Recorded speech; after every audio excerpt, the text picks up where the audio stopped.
377 के अधीन सभा पटल पर रखे जाने वाले मामले, जिन माननीय सदस्यों को आज नियम 377 के अधीन मामलों को उठाने की अनुमति प्रदान की गई है, वो अपने विषयों के अनुमोदित पाठ को 20 मिनट के अंदर व्यक्तिगत रूप से सभा पटल पर रख दें। Now item number 29 to 31, Shri Nishikant Dubey ji. धन्यवाद सभापति महोदय। आज का दिन बड़ा ऐतिहासिक है सर। बड़ा बिल है। इस देश के 130 करोड़ लोगों को जिस बिल से राहत मिलने वाली है, जो बिल गांव, गरीब, किसान, महिला, बच्चे सबों को राहत पहुंचाने वाले हैं, उस बिल को लाने के लिए माननीय प्रधानमंत्री जी के प्रति हम आभारी हैं, माननीय गृह मंत्री जी के प्रति आभारी हैं कि उन्होंने बरसों बाद 163 साल बाद इस कानून को बदलने का फैसला किया। सुप्रीम कोर्ट में जब आप जाएंगे अध्यक्ष महोदय, तो वहां एक बड़ा अच्छा वाक्य है, यतो धर्मः ततो जयः। जहां धर्म है वहीं विजय। ये जो पार्लियामेंट है, ये पार्लियामेंट हमेशा जो सुदूर बैठा हुआ आदमी है, जो अंतिम व्यक्ति है, उसके लिए हम सभी सांसद यहां चर्चा करने के लिए आते हैं। और इसके लिए 2014 से जब से माननीय प्रधानमंत्री जी प्रधानमंत्री बने हैं, उनका एकमात्र लक्ष्य यही है कि किसी भी परिस्थिति में अंतिम व्यक्ति तक न्याय पहुंचे। कल काफी इसके ऊपर चर्चा हुई सभापति महोदय। मैं आपको बताऊं कि अंग्रेजों ने 2 चीजें इस देश में दी। ये बड़ा विद्वान सदन है, सभी इसके जानकार हैं। जो रविशंकर प्रसाद जी ने जहां से समाप्त किया, वहीं से शुरू करना चाहता हूं सर। इस देश में मैकाले ने 2 चीजें दी। एक, मैकाले ने एक ऐसी शिक्षा पद्धति दी जिसमें कि हमारे बच्चे किस तरह से चपरासी हो सकते हैं, किरानी हो सकते हैं, कैसे अंग्रेजों की गुलामी के लिए वो अक्षर लिखा पढ़ी कर सकते हैं। तो एक वो शिक्षा पद्धति दी, और एक ये 1860 का जो है इंडियन पेनल कोड, जिसको कि भारतीय न्याय संहिता हमने अभी नाम दिया है। और इसके ऊपर खूब चर्चा हुई। लेकिन माननीय प्रधानमंत्री जी ने जो 2 बड़े काम किए इस लोकसभा में 2019 से लेकर 2024 तक में, जो एक बड़ा काम हुआ कि उन्होंने दोनों चीजों को, गुलामी की जो 2 निशानी थी, जो मैकाले की शिक्षा पद्धति थी, वो नई शिक्षा पद्धति दी, और ये 1860 का जो इंडियन पेनल कोड था, उसको खत्म करने का फैसला किया। लेकिन मुझे दुख होता है सर कि जब यहां चर्चा होती है तो चर्चा ये होती है कि ये इंडियन पेनल कोड था, ये सीआरपीसी था, आप इसको बदल लें। मुझे ये नहीं लगता कि भारत की सभ्यता संस्कृति जो समझते हैं सर, वो अपने ऊपर उनको घमंड क्यों नहीं होता है, अपने ऊपर उनको विश्वास क्यों नहीं होता है। यहां जो सीआरपीसी आईपीसी की बात चल रही है, 2 चीजें इस देश में चली सर, जिसके आधार पर कि दंड मिलता था, न्याय मिलता था। वो याज्ञवल्क स्मृति था, जिनको कि वेद में, अपने हिंदुत्व होने में, भारतीय होने में जिनको घमंड हो, कि याज्ञवल्क स्मृति ऐसी थी जिसमें कि दंड निर्धारित था। और दूसरा जो है चाणक्य की अर्थनीति था, जिसमें कि दंड निर्धारित था। जो हमारे माननीय प्रधानमंत्री जी आज कह रहे हैं, वो चाणक्य से एक बड़ी प्रेरणा लेकर कह रहे सर। चाणक्य क्या करता था, आपको कहानी याद है, आप तो वहां विभाग प्रचारक रहे सभापति महोदय, कि चाणक्य जो है, चाणक्य यदि किसी से व्यक्तिगत मीटिंग करते थे तो उसके लिए उनका दिया और बाती अलग होता था, और यदि सरकारी मीटिंग करते थे तो उसके लिए उनका दिया और बाती अलग था। इस तरह की भावना, यही माननीय प्रधानमंत्री जी कहते हैं कि ना खाएंगे ना खाने देंगे। उसी तरह से याज्ञवल्क स्मृति के आधार पर जो मिताक्षरी लॉ यहां लागू था, वो किस तरह का था? वो ये कहता था कि 80 साल के जो बूढ़े लोग हैं, उनके ऊपर किस तरह का न्याय होगा। जो 16 साल से कम उम्र के बच्चे हैं, उनके ऊपर क्या न्याय लागू होगा। जो महिलाएं हैं, उनके ऊपर क्या न्याय लागू होगा, जो बीमार लोग हैं उनके ऊपर क्या लागू होगा। लेकिन हमने क्या किया, एक जो गुलामी की मानसिकता है, इस गुलामी की मानसिकता ने हमारी सोच को कंप्लीट बदल दिया। कंप्लीट इसलिए बदल दिया सर कि हम अंग्रेजों की तो बात करते हैं कि 1757 के बाद, पलासी के युद्ध के बाद अंग्रेज बहुत आए, अंग्रेजों का ये कानून है, अंग्रेजों वापस जाओ। लेकिन जो मुगल आए 1526 में, उसके बारे में कभी याद करते हैं सर? जो 6ठी शताब्दी के बाद गुलाम वंश का हमारे ऊपर शासन हुआ, 6ठी शताब्दी के पहले तो यहां कोई मुस्लिम था ही नहीं। तो क्या 6ठी शताब्दी के पहले इस देश में कोई नियम कानून लागू नहीं था? क्या इस शिक्षा पद्धति ने हमको अकबर बाबर पढ़ने के लिए मजबूर कर दिया तो हम अकबर बाबर, मैकाले और लॉर्ड हेडिंग्स ही पढ़ते रहे? क्या हमने कभी पढ़ने का कोशिश किया है कि किस तरह से याज्ञवल्क्य ने क्या किया, पुष्यमित्र शुंग ने क्या किया, चाणक्य की क्या थ्योरी थी, अशोका द ग्रेट हुआ तो उसने क्या किया? उसी तरह से उसके जो नियम कानून थे, क्या हमने इसके बारे में कभी सोचा?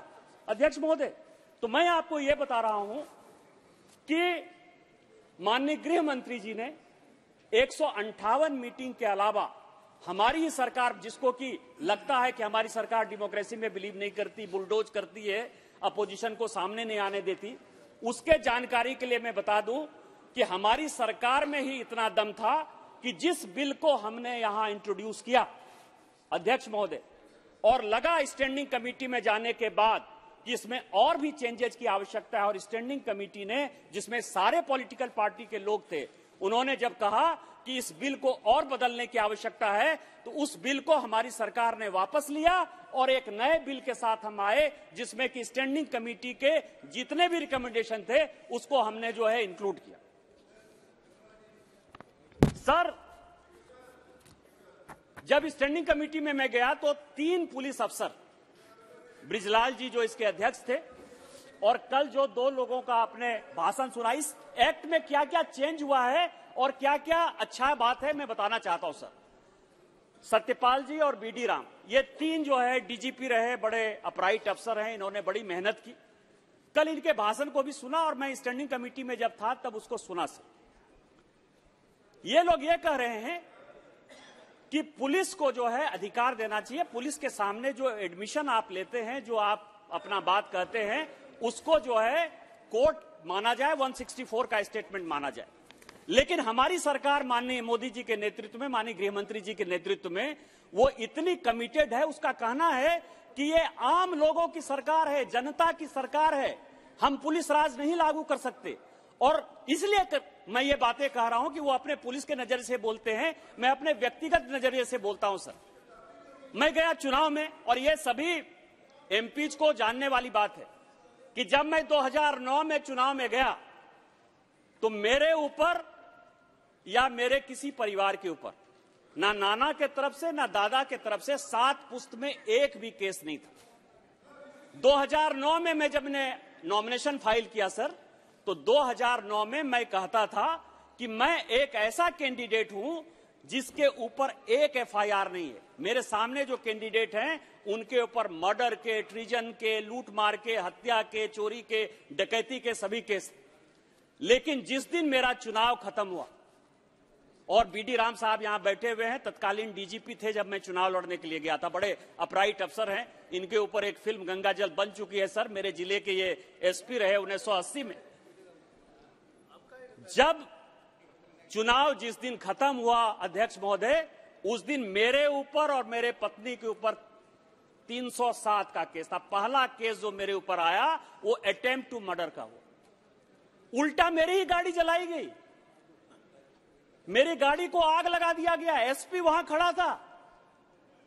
इसके बाद भी 307 का मैं एक्यूज्ड हूं। 2009 में सर, आप कहते हैं कि एमपी एमएलए के लिए सुप्रीम कोर्ट कहती है कि अलग केस है। 2009 में मेरे एक कार्यकर्ता को कहा कि यह बम बना रहा है, उसके ऊपर एफआईआर हो गया। उसके रोड जाम का केस है सर। 2009 से लेकर आज 2023, 14 साल से मैं लड़ रहा हूं इस पुलिस से। एक एससी एसटी का केस है सर देवघर में, जिस दिन की मैं इंग्लैंड में मौजूद था पूरे परिवार के साथ।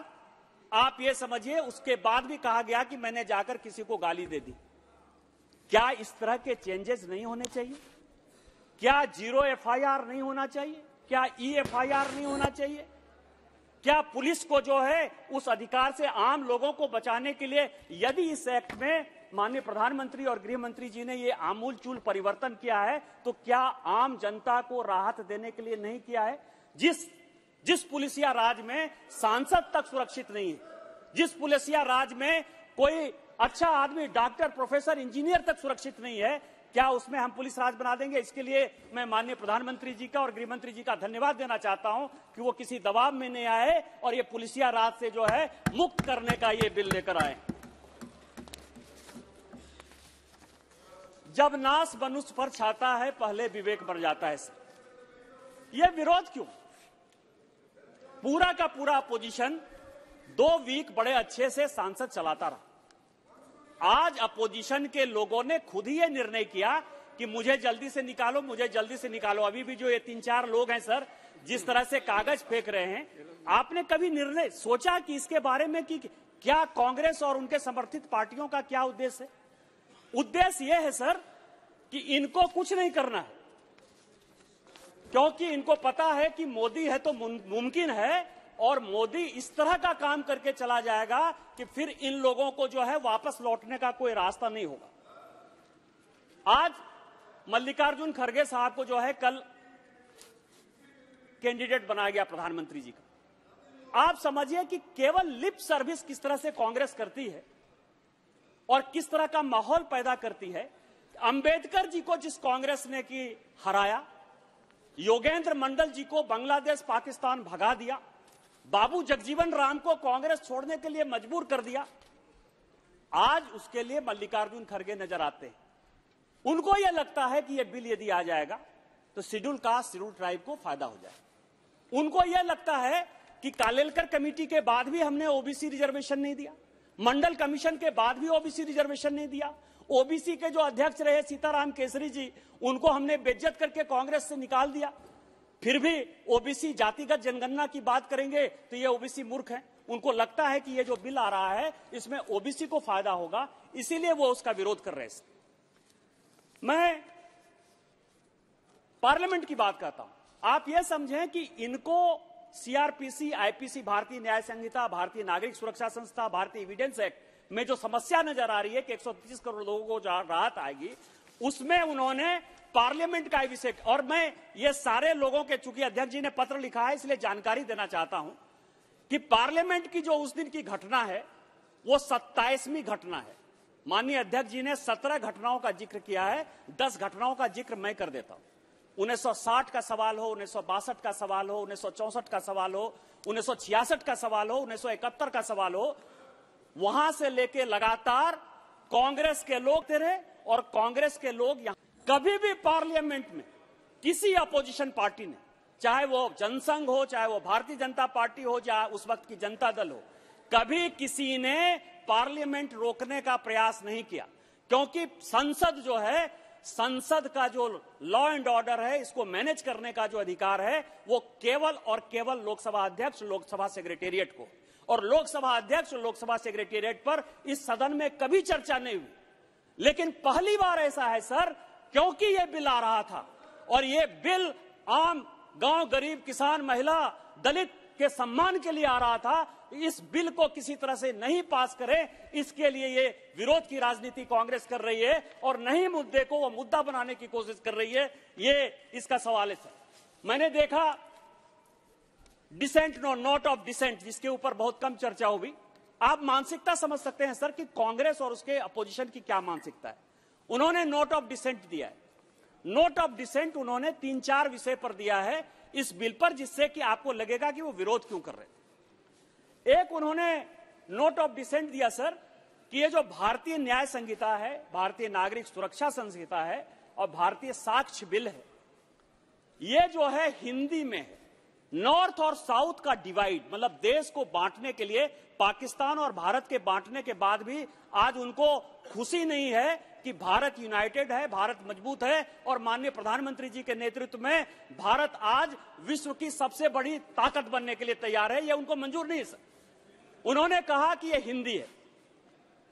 आप यह समझें सर, ये जो पार्लियामेंट है, पुराना पार्लियामेंट, जहां से कि अभी हम लोग नए पार्लियामेंट में आए, जो नॉर्थ ब्लॉक है, जो साउथ ब्लॉक है, जो सुप्रीम कोर्ट की मैंने बात की कि यतो धर्मा ततो जय, या राष्ट्रपति भवन है सर, ये सारी बिल्डिंग अंग्रेजों ने बनाई, हमने नहीं बनाई सर।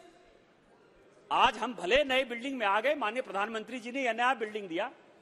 मैं चैलेंज करता हूं कांग्रेस के सारे मित्रों को कि जाकर एक बार दोबारा पढ़िए। 70 साल आप वहां गए होंगे तो केवल पैसा कमाने के लिए गए होंगे, आपने कुछ देखा नहीं होगा कि उसमें क्या लिखा हुआ है, पढ़ा हुआ है। सभी बिल्डिंग में केवल और केवल संस्कृत के श्लोक हैं सर, एक भी अंग्रेजी का कोई वाक्य नहीं है, एक भी बाइबिल का कोई वाक्य नहीं है, एक भी कुरान का कोई वाक्य नहीं है। तो क्या आप उस बिल्डिंग में जाकर नहीं बैठे? और हिंदी जो है, हिंदी कौन सी मानसिकता है सर? आज आप समझिए कि पूजा होता है कश्मीर से कन्याकुमारी तक, यदि आप जाइए तो कोई भी पंडित हो, चाहे वो तमिल बोलने वाला हो, तेलुगु बोलने वाला हो, मलयालम बोलने वाला हो, भोजपुरी कन्नड़ बोलने वाला हो, वो सभी संस्कृत में ही पूजा कराता है। और यही मानसिकता है सर कि उनको जो गुलामी की मानसिकता, भूलने की मानसिकता है, जिसके ऊपर मैं कह रहा था कि ये देश जो है मुगल काल से देश नहीं है, ये काल मुगल या अंग्रेजों के आने के बाद ये देश नहीं बना है। ये देश जो है 4 वेद, 13 उपनिषद और रामायण और महाभारत हजारों हजार साल से आया है। और उसी मानसिकता के साथ यदि आप बात करेंगे तो आपको यह समझ में आएगा कि यह जो विरोध आप कर रहे हैं वो गलत विरोध कर रहे हैं। दूसरा जो उनका विरोध है सर, उनका विरोध है कि लोगों को फांसी नहीं होनी चाहिए। क्यों नहीं फांसी होनी चाहिए? पोटा के कानून को आपने रोका, उसके आधार पर उसके बाद आप यूएपीए लेकर आ गए, उसके बाद आप एनआईए बना लिए। लेकिन आपको क्या लगता है कि इस देश में टेररिस्ट आ जाए, दाऊद इब्राहिम बम विस्फोट करके चला जाए, लेकिन उसको फांसी नहीं होनी चाहिए? ये कानून से फांसी। और आप कहेंगे कि अभी तक 6 लोगों को हमने फांसी दी है। कानून जो है सर, कानून केवल भय दिखाता है। कानून बताता है कि आप यदि गलत काम करेंगे तो आपको इतनी बड़ी सजा हो सकती है। इसमें कन्विक्शन कितना हुआ, फांसी क्या हुआ, ये आतंकवाद के खिलाफ जो इसमें हमने एक बड़ा कानून जो बनाया है सर, टेररिज्म को जो हमने डिफाइन किया है, टेररिस्ट एक्टिविटी को जो हम रोकने की कोशिश कर रहे हैं, इस कारण से उन्होंने नोट ऑफ डिसेंट दिया। नोट ऑफ डिसेंट का एक और अच्छा बात बताऊं सर, लोग कहते हैं आप दिग्विजय सिंह का नोट ऑफ डिसेंट देख लीजिए, अधीर चौधरी जी का नोट ऑफ डिसेंट देख लीजिए, रवनीत बिट्टू का नोट ऑफ डिसेंट देख लीजिए, तीनों ने अलग अलग नोट ऑफ डिसेंट दिया है। तीनों का लाइन, कॉमा, फुल स्टॉप सब एक ही है सर। यदि तीनों का लाइन, कॉमा, फुल स्टॉप एक ही था तो आप एक ही लेटर पर साइन कर देते, अधीर रंजन चौधरी के लेटर पर साइन कर देते और साइन कर देते सब। लेकिन सबको अपना नाम लेना है, ये विरोध की बात है सर। इसी तरह से मैं आपको बताऊं कि दूसरा उनका विरोध है सर कि जो आउटसाइड में लोग हैं उनका कन्विक्शन कैसे होगा। अब दाऊद इब्राहिम 93 में बम विस्फोट करके चला गया, पाकिस्तान भाग गया। यदि वो हमारे यहां नहीं आ रहा है सर, बस 5 मिनट में जो है मैं खत्म करूंगा सभापति, मुझे पता है कि और भी बहुत वक्त है बोलने के लिए। लेकिन दाऊद इब्राहिम यदि नहीं आ रहा है, उसकी संपत्ति यहां पड़ी हुई है, यदि उसने देश के खिलाफ विरोध किया, इतना बड़ा राष्ट्रद्रोह किया, तो क्या आप उसकी संपत्ति जब्त नहीं करेंगे? क्या उसके ऊपर जो है आपको फांसी की सजा नहीं करनी है?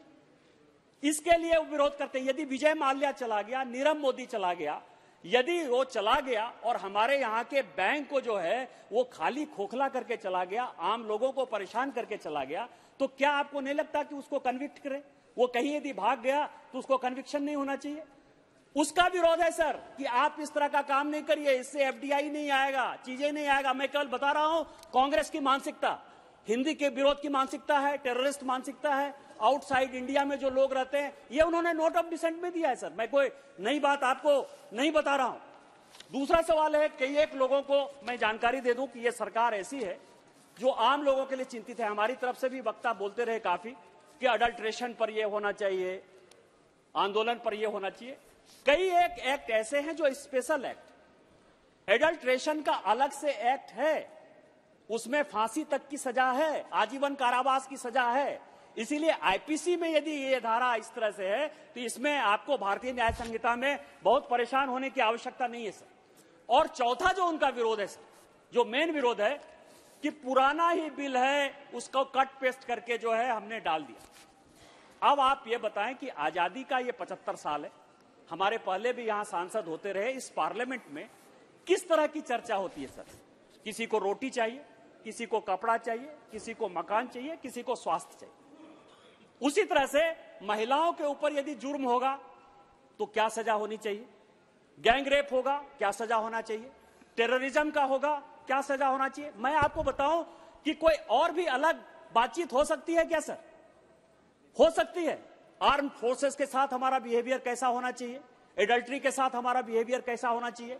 हम 377 और एडल्ट्री के खिलाफ हैं। और मैं आपको बताऊं कि जो सुप्रीम कोर्ट ने यतो धर्म ततो जय की बात कही, तो उन्होंने जय की बात नहीं की, धर्म की तो बात ही नहीं कर रहा है। कोई भी धर्म जो है एडल्ट्री को और 377 को जो है अननेचुरल सेक्स को बढ़ावा नहीं देता है। सुप्रीम कोर्ट ने जो भी किया वो गलत किया और सारे लोगों ने आग्रह किया है सरकार जो भी होगी सरकार बातचीत करेगी।